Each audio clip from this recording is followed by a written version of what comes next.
Greater Bowie Chamber of Commerce presents the Bowie Business Journal, a program designed to keep our community informed about important business and economic issues.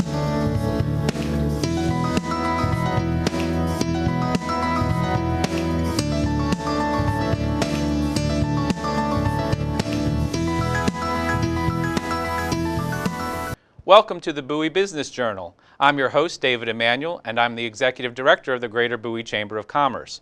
With me today in the studio is Mark Melvin, President of Melvin Motors. How you doing, Mark? Good, David. It's good to be here. Glad to have you here today. And one of the first things I want to say, Mark, is you have been a true family-owned business for years, and Bowie is all about family and that hometown spirit, as we know. Could you give me a little history right off the bat about Melvin Motors? Could I give you history? Actually, the fun for us is being able to see Bowie grow after so many years of being around. Mm-hmm. And we predated Bowie itself as far as Levitt coming through the doors and making such a great community, one that I grew up in. And how it basically got started was my grandfather came in 1946. Wow. And he had a couple of dealerships for a few years within the county. Mm-hmm. When he decided that he already lived in Mitchellville, so he would much rather be even that much closer to where he worked. So you couldn't get any closer than him. He literally walked out of his door where our current location is now and walked right next door to his new Nash dealership in 1952. Amazing. So it was at that date that we started in Bowie, and it continued all the way through. What was one of the first cars that he sold or that you had? Well, I imagine it probably was a Nash Ambassador or a Metropolitan, one of those two. That's amazing. Most people the folks at home probably have no idea what that is, but look it up. They had some innovative cars. Excellent. So it was grandfather, father, then you. My grandfather stayed through the mid-'60s into the late '60s, but my dad was at that time really taking on the responsibilities of Melvin Motors, and it was something he always wanted to do. And that was going to be one of my questions too. It really was in the family that you wanted to do, and is it something? Did you struggle with, one, do I really want to do this, and two, am I going to live up to my father and grandpa? Did you go through that as well? Was it, Donald Trump loves his casinos. Mm-hmm. My dad loves cars. He's always had a passion for cars. When he was a little kid, it was all about the small little die-cast cars and the like. Uh-huh. And those things, actually, believe it or not, he's still a big eBayer for. Oh wow! But the passion for going out and buying cars, and the combination of that and the drive to be a solid business person, to make a living for himself was a pretty intense thing for him. So it really matched up as Levitt Bowie was growing, and as my grandfather was giving him the sage advice of, hey, take it easy, Dad was ready to put the pedal to the metal, and he really wanted to accelerate how fast they were growing. That's fantastic. Mm-hmm. And you've been how long at the location now? For those who don't know, it's on Route 450 near Highbridge, and you've been at that location since 1952. Since 52. Wow, incredible. Yes. And that location, we were talking about it just yesterday. A lot of people, as I was growing up, used to say, as people came into Bowie from other parts of Prince George's County, there was really nothing else there. It was almost all farmland. Right.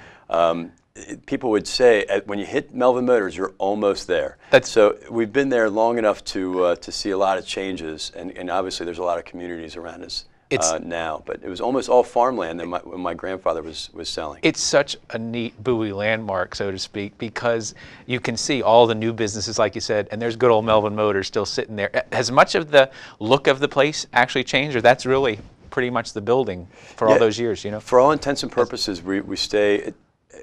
I have to kind of pinch myself every once in a while. I realize I am walking through the same doors that my grandfather walked through when he was selling back in the early 50s.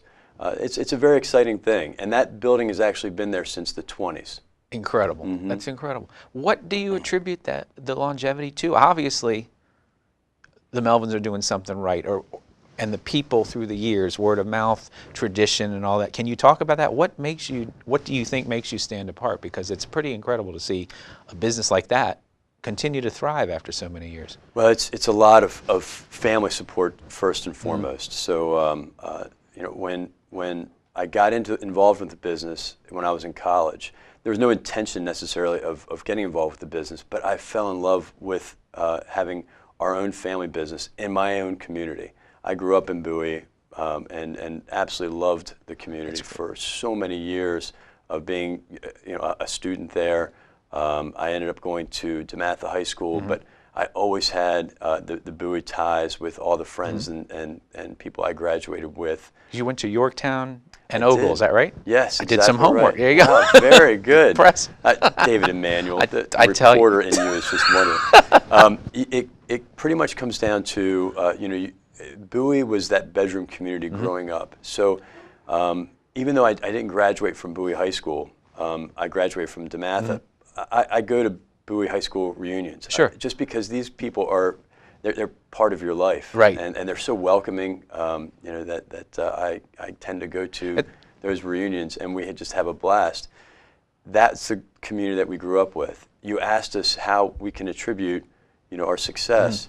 It starts with family, but it really transcends right into the community aspect of it. It's a very, very strong community, even still. And I'm very proud of it. That's great, and that's a great tie-in to the chamber. You've been a chamber member for how many years now, would you say? I started, I think it was '96. Okay.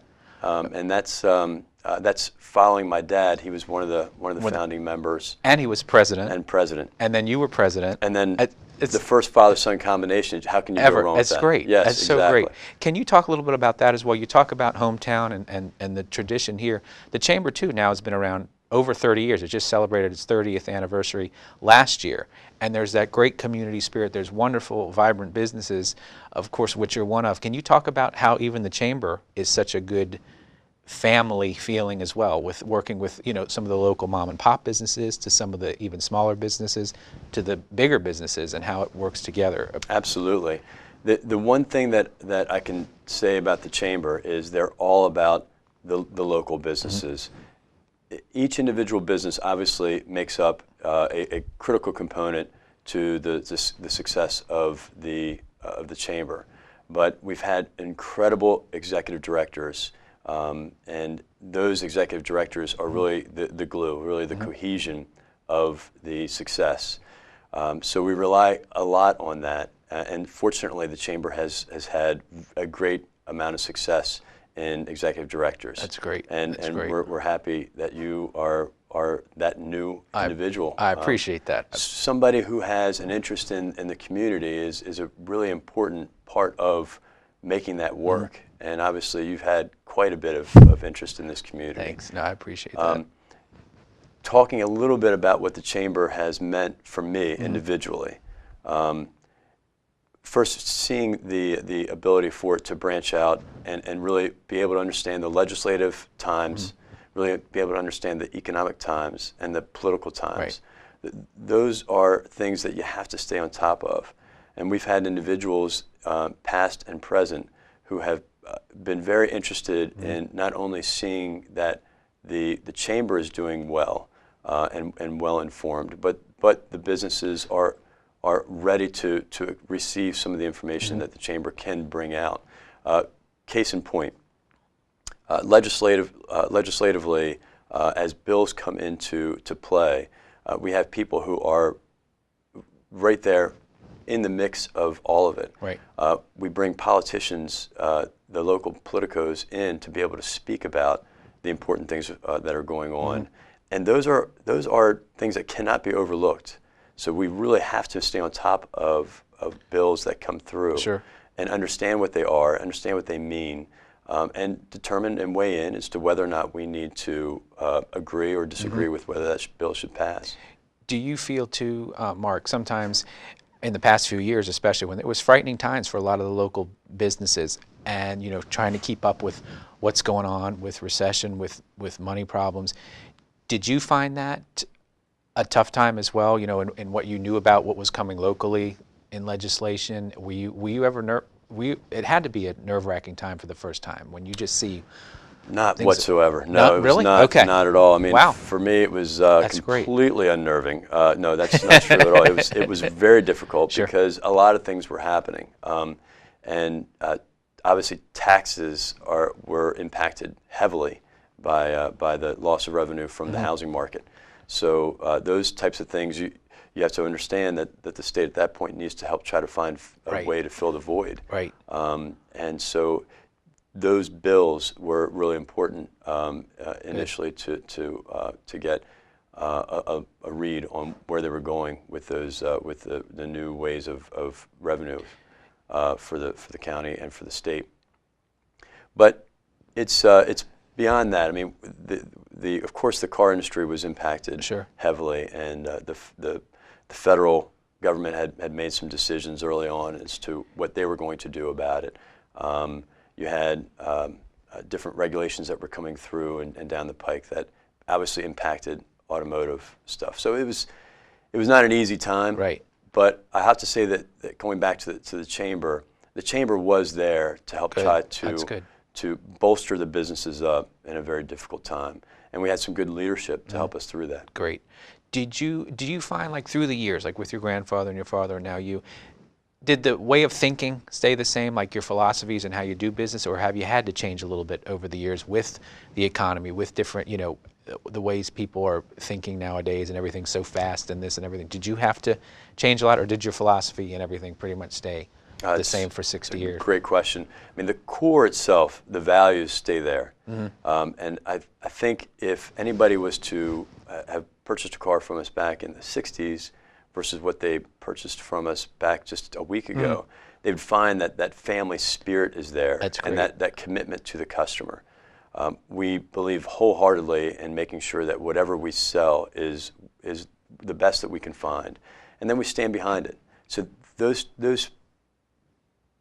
issues themselves, those parts of a customer coming through and wanting to purchase a car, that part has not changed. So we address the product and we address the service afterwards. The changes are extreme beyond that. When my grandfather first moved in, he was selling pretty much to the farmers around. Right. So when you do that, you basically you're financing your own cars, and he did it out of need. And luckily, with a local small community, you knew who you were selling to, and a handshake would pretty much do the job. Do you still have families that have come in? Do you have generations that have bought from you? We have not only generations that have bought from us, but we have generations that have even worked with us. So, so to have those stories come back are really exciting. Oh, that's fantastic. You talked too, Mark, about how you deal with, and I think I read that on your website, only 5% of the cars you look at make it to Melvin Motors or something like that. How does that work? I'm not even familiar, and I'm sure a lot of folks don't even know how that works. Do you go out, you look at cars, or do they come to you? Not the cars themselves, but do the companies come to you? How does that all work exactly on how you get the vehicles? Yeah, it's a lot of very hands-on checking of whether the car has the ability to have a long term with somebody. We're looking for that car not only is going to be exciting to look at, right, and the eye appeal, but we want something that's really going to have a good history for our customers moving forward for years to come. Okay. So what we look for at that point is first and foremost is the structural integrity of a vehicle. The second thing, almost hand in hand with that, is the maintenance component of the vehicle. The mechanical aspect of it, whether everything works the way it should. But structurally what we do is we walk around the car and we make sure that things like body panels don't have any surprises to them, no accidents. If there was some kind of reconditioning type of thing done with the car, then we make sure that was a very basic, no issue reconditioning thing, Okay. not something that was a serious structural issue. So we're very careful with the safety aspect of a vehicle, and to make sure that things are going to last for somebody. But then mechanically, those are the other parts of it. Right. And that's a big part of what we do. We make sure that things work the way they should and things are going to last the way they should. How do you set the prices, or do you set the prices, or how does that even work with your type of dealership? Yeah, it's a great question because really it's market driven. Is it okay? Yeah. So you can imagine with a new car, pretty much everything all being laid the same as far as options and as far as trim level and things like that. Mm-hmm. All those things mean that you can price one versus another. And as a car is only maybe a year or 2 years old, it's pretty easy to uniformly price a vehicle. But as a car gets to a point where it's 4, 5, 6 years old, maybe even 10 years old, it's a little bit more difficult. And you've got to realize that above average car is not going to bring a below average price. And that's where you get people who rely on the internet, to determine prices. You have to try to find those individuals, talk to them, and say, this is the reason why this car is priced the way it is. Okay. Do you find too, in dealing with so many customers, obviously, again, all of that with technology you're competing with too, internet, well, I saw this online, do you feel we're losing some of that, especially in a business like this? You want to keep it face to face. Is that a change for you too, of just dealing one-on-one with a customer and sitting there? Because I like what I read too. You don't do any hassling. That's such a great way to be, especially in that business. Yeah. Can you talk a little bit about that as well, with just that, really keeping it hometown and not dealing with struggles out there when you just see technology? Well, I saw this car. You're dealing with 10 times more than a person to just say, I would like to. There are so many layers now. Right. And essentially what you're trying to do is you're trying to differentiate yourself as a business that is trustworthy, a business that's been around and is going to be around for a long time. Right. And you're trying to encourage people to allow that to weigh into their decision. Unfortunately, I think I found a quote recently that said something to do with data is the new bacon, and it comes down to we're a data-driven society, and we're kind of addicted to the numbers or to what we can see on a small screen versus what we're doing right now, which is a person-to-person relationship. And it's that relationship that we really want to encourage people to consider when they're weighing in a decision of purchasing something as important as a vehicle. No, there's no doubt about that. And it almost gets frustrating, I'm sure, sometimes to see. I've been known to be frustrated once or twice. Yeah. That's great. Going back to, and it's about, and I've said this before, it's about respect, reputation, and responsibility. And you've got all three, about the reputation through the years, the respect that people give you and that you give them, and it all gives back, and you take responsibility when something goes wrong. There's a reason. Again, you've been around for so many years. Absolutely, and we're human beings like anybody else, and my wife would easily agree that I do make mistakes. So when that happens, I don't think you'll find a business that is more owning to the reaction of, hey, let's get this right. And people might be shocked to hear that, especially in a car, in the car industry. Wait, there's really honest people out there. I appreciate you saying that. Yeah, and it is something that we really pride ourselves on. That's terrific. Another thing too to talk about and is the visibility that you all have. For example, I wanted to bring up recently. Mark and Melvin Motors did a great help and supported us with the first Stuff-A-Truck event we had. That was fantastic, and that was part of a chamber event, and it was our first time we did it, and it helped support the Bowie Food Pantry. And literally, we wanted to have the community come in and help stuff a truck, which we did, and did quite well. Had several shopping carts out of that, and it went to the Bowie Food Pantry. And who was the truck? One of Mark Melvin's trucks. Can you talk again about something that's a great feeling about? It's kind of a quick segment that we're doing here. I mean, we're talking about a lot of different things. Right. The Chamber of Commerce is one that we could talk about for hours. I mean, and I say that because having been involved with it for as long as I have, I'm going on close to 20-year involvement with it now. It's one of those things that you see community-wise, the impact that businesses can have.